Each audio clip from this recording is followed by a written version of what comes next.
नमस्कार, आप देख रहे हैं डॉक्टर साहब आपके साथ मैं हूं मुस्कान। दर्शकों, आज के इस एपिसोड में हम बात करेंगे और जानेंगे, हम कई बार ऐसा देखते हैं कि बहुत सारे लोगों का लिगामेंट टूट जाता है या डिस्क की इंजरी हो जाती है तो उन्हें सर्जरी की सलाह दी जाती है।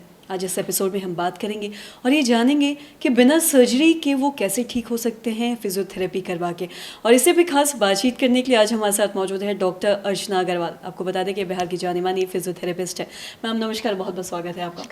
मैम, हम देखते हैं कि अक्सर कई बार कि लिगामेंट अगर टूट जाता है या डिस्क की इंजरी आती है तो सर्जरी की सलाह दी जाती है। मैं आज आपसे ये जानना चाहूँगी कि बिना सर्जरी क्या फिजियोथेरेपी करवा के वो ठीक हो सकते हैं? राइट।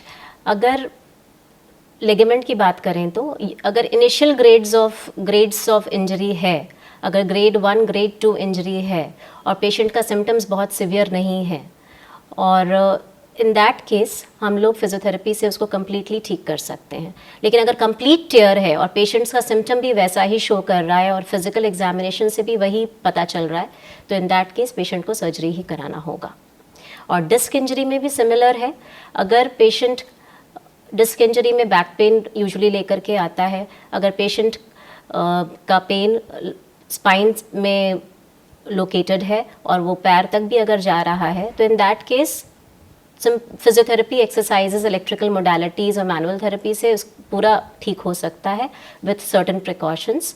लेकिन अगर वो डिस्क इंजरी काफ़ी एडवांस्ड है जिसकी वजह से पैर में वीकनेस आ गया हो या फिर नमनेस या सुन्नापन पहुंच के स्टेज तक पहुंच गया है, इन दैट केस उसके बाद अगर फिजियोथेरेपी से वो नहीं ठीक हो रहा हो तो फिर सर्जरी ही रेकमेंडेड होता है जी।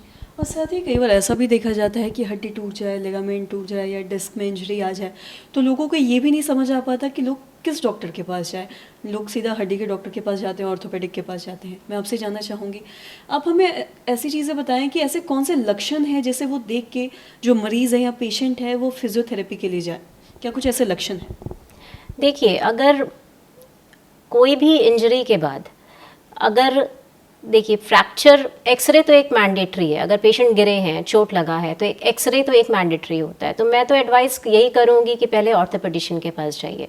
हालांकि हमारा डायग्नोसिस में बहुत अच्छा रोल है लेकिन फ्रैक्चर जैसी चीज़ें जो होती हैं वो हम मैनेज नहीं करते, वो सीधे ऑर्थोपेडिशियन के पास ही मैनेजमेंट में शुरू में होता है पूरा, जब तक प्लास्टर ना खुल जाए या सर्जिकल वाली चीज़ से वो बाहर ना निकले उसके बाद ही हमारा रोल है।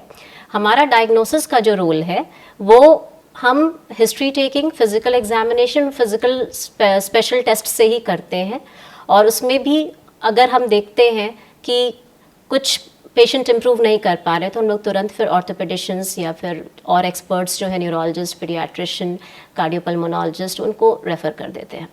जी। और साथ ही कई बार लोगों को ऐसा भी लगता है कि जो फिजियोथेरेपी है वो काफ़ी एक्सपेंसिव है या फिर इसका जो एक्सपेंस है वो खर्च बहुत ज़्यादा पड़ता होगा। मैं आपसे जानना चाहूँगी, जो भी लोग ये करवाना चाहते हैं तो इसका एक्सपेंस क्या कुछ पड़ता होगा? एक्सपेंस ऐसा है कि पर पेशेंट हमें काफ़ी टाइम देना पड़ता है क्योंकि हम लोग कॉम्बिनेशन ऑफ ट्रीटमेंट यूज़ करते हैं हर पेशेंट के लिए।